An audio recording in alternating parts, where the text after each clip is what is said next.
J'en parlais il y a juste un petit instant, donc dans une autre information et un autre article, donc je te le mettrai ici, celui-ci c'est Automobile Propre.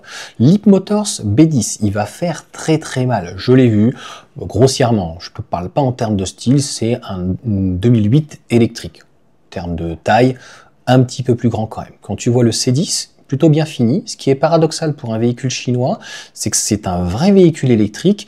Par contre, la charge et l'autonomie, si on peut dire, la consommation du véhicule, elle est moyenne pour pas dire mauvaise, c'est voire un peu low cost.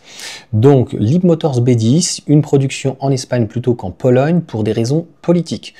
Donc, ils ne savent pas officiellement, mais le parti communiste chinois était derrière donc Leapmotors, sous la pression de Pékin, et je peux te dire qu'ils rigolent pas. Je sais pas si tu as remarqué, mais c'est pas nos pays à nous, tu vois.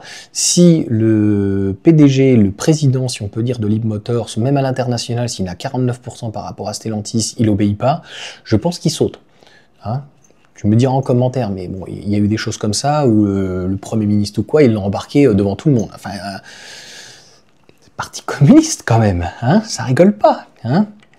Donc B10, il sera pas fait en Pologne parce que la Pologne concrètement a voté notamment les accords donc de sanctions concrètement, puisqu'il y avait en fait déjà des frais de douane. Donc là en fait le but c'était de faire une sanction donc supplémentaire parce qu'en fait on n'arrive pas à répondre à un cahier des charges sur un véhicule électrique qui a un bon rapport qualité-prix aujourd'hui. Si tu vois la concurrence chinoise, que ça soit Stellantis, donc avec Leapmotors, mais quand tu vois ce que propose BYD, XPeng, AMG ou autres, c'est vrai que c'est compliqué. Les seuls qui arrivent à répondre aujourd'hui, il y a uniquement Tesla. C'est juste un fait. Je parle pas des Américains d'une manière globale, hein. Je te parle pas de Ford ni de General Motors, où c'est un petit peu plus compliqué.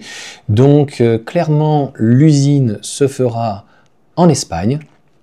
Donc la firme prévoyait de construire son SUV électrique dans l'usine de Tychy, donc en Pologne, mais le soutien du gouvernement polonais donc à la taxe sur les voitures électriques fabriquées en Chine incite Leapmotors sous pression donc de Pékin et indirectement Stellantis derrière des usines, donc soit l'Allemagne, soit la Slovaquie, mais a priori ça devrait donc en Espagne, donc ça serait une bonne position. Le fait notamment qu'il y ait CATL qui construise une usine donc de batteries en Aragon, donc pour aussi plaider en faveur de Saragosse. Donc voilà, il y a déjà Peugeot 208, Opel Corsa et la Lancia. Donc voilà en tout cas pour ces petites informations. Je trouve que ça va dans le bon sens, en tout cas pour les Espagnols et les Italiens, c'est une bonne chose. Et puis si ça permet d'avoir un peu plus de voitures électriques qui se vendent chez eux, c'est positif.